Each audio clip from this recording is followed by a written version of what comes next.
नमस्कार दोस्तों, आप देख रहे हैं HW न्यूज और मेरा नाम है सोनू कनौजिया। एक तरफ राहुल गांधी भारत जोड़ो यात्रा के जरिए कांग्रेस को जोड़ने की कोशिश कर रहे हैं, तो वहीं दूसरी तरफ कांग्रेस के नेता पार्टी छोड़ते हुए नजर आ रहे हैं।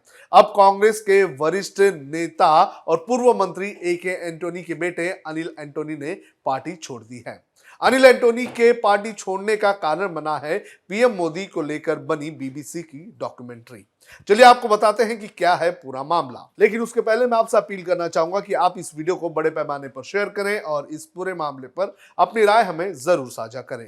दरअसल अनिल एंटोनी के पार्टी छोड़ने की वजह बना है PM मोदी को लेकर बनी डॉक्यूमेंट्री। ये BBC की डॉक्यूमेंट्री है। सरकार ने इस डॉक्यूमेंट्री पर पाबंदी लगा दी है और इसका समर्थन अनिल एंटोनी ने किया है। अनिल ने आरोप लगाया है कि उनके ऊपर पार्टी की तरफ से समर्थन वाला ट्वीट वापस लेने का दबाव बनाया जा रहा है, जिसके बाद उन्होंने पार्टी से अलग होने का फैसला ले लिया। उन्होंने ट्वीट करके कहा कि कांग्रेस ने मुझसे ट्वीट डिलीट करने के लिए कहा था, लेकिन मैंने इनकार कर दिया। क्या चाटुकारिता ही योग्यता का मापदंड बन गया है? उन्होंने मंगलवार दोपहर 1 बजे ट्वीट कर कहा था कि भारतीय संस्थानों पर BBC के विचारों को रखने का मतलब देश की संप्रभुता को कमजोर करना है। कांग्रेस से इस्तीफा देने के बाद अनिल एंटोनी ने एक लंबा चौड़ा मैसेज भी अपने ट्विटर हैंडल पर शेयर किया है। उन्होंने इसमें लिखा कि मैं मानता हूं कि भले ही अंदरूनी तौर पर हमारे बीच कितने भी मतभेद हो, लेकिन हम बाहरी लोगों को उसका फायदा उठाने नहीं दे सकते। हमें एक पॉलिटिकल पार्टी के रूप में विदेशी ताकतों को हमारे मतभेदों का लाभ उठाकर देश में बंटवारा करने की छूट नहीं देनी चाहिए। इसी वजह से मैंने ट्वीट किया था, लेकिन पार्टी की तरफ से उसे डिलीट करने के लिए कहा गया। मेरे ट्वीट के बाद मुझे रात भर धमकियां भरे फोन और मैसेजेस आते रहे। अब मुझे नहीं लगता है कि मुझे ऐसे लोगों के साथ काम करना चाहिए, इसलिए मैंने इस्तीफा दे दिया है। अनिल एंटोनी के इस्तीफे के बाद कांग्रेस के पूर्व नेता जयवीर शेरगिल ने भी कांग्रेस पर हमला किया है। उन्होंने एक वीडियो जारी करके कांग्रेस पर गंभीर आरोप लगाए हैं।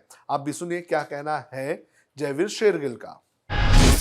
कांग्रेस नेता अनिल एंटोनी का इस्तीफा, जो कि कांग्रेस के वरिष्ठ नेता AK एंटोनी के बेटे हैं, वो एक बार फिर से साबित करता है वो कोई भी व्यक्ति जिसमें स्वाभिमान है, जो भारत की बात करता है और भारत की अखंडता की बात करता है, भारत की अखंडता को मजबूत करने की बात करता है, अब वो कांग्रेस पार्टी में नहीं रह सकता। एक तरफ श्री राहुल गांधी मोहब्बत की दुकान खोलने की बात करते हैं और दूसरी तरफ उनका चमचों का दरबार कांग्रेस पे ही ताला लगाने पे उतारू है। सत्य तो यह है, अब केवल वो व्यक्ति जो पाकिस्तान हित में, चाइना के हित में और वो न्यूज एजेंसियां जो दुष्प्रचार फैलाते हैं हिंदुस्तान की जो तस्वीर को खराब करने की, केवल उनके हित में बयान देते हैं, केवल वो ही कांग्रेस में रहने के हकदार हैं। तो वो व्यक्ति जो देश विरोधी बातें करते हैं और देश की जो हमारी इमेज है उसको खराब करने के लिए दिन रात प्रोपेगेंडा चलाते हैं, केवल वो ही कांग्रेस पार्टी में रह सकते हैं। सत्य तो यह है, भारत जोड़ो यात्रा से केवल कांग्रेस टूट रही है। भारत जोड़ो यात्रा एक बहुत महंगा PR स्टंट है श्री राहुल गांधी को व्यस्त रखने का, जिसका केवल एकमात्र लक्ष्य है कि देश में हिंसा फैले, देश की छवि खराब हो और पाकिस्तान और चीन की जय जयकार हो। धन्यवाद। BBC ने 17 जनवरी को द मोदी क्वेश्चन नाम की डॉक्यूमेंट्री का पहला एपिसोड YouTube पर रिलीज किया था। दूसरा एपिसोड 24 जनवरी को रिलीज होना था। इससे पहले ही केंद्र सरकार ने पहले एपिसोड को YouTube से हटा दिया। पहले एपिसोड के डिस्क्रिप्शन में लिखा था कि यह डॉक्यूमेंट्री भारत के प्रधानमंत्री नरेंद्र मोदी और मुस्लिम अल्पसंख्यकों के बीच तनाव पर नजर डालती है।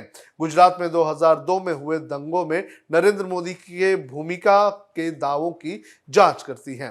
आपको बता दें कि गुजरात दंगों की जांच के लिए सुप्रीम कोर्ट के निर्देश पर गठित समिति ने नरेंद्र मोदी को पहले ही क्लीन चिट दे दी है।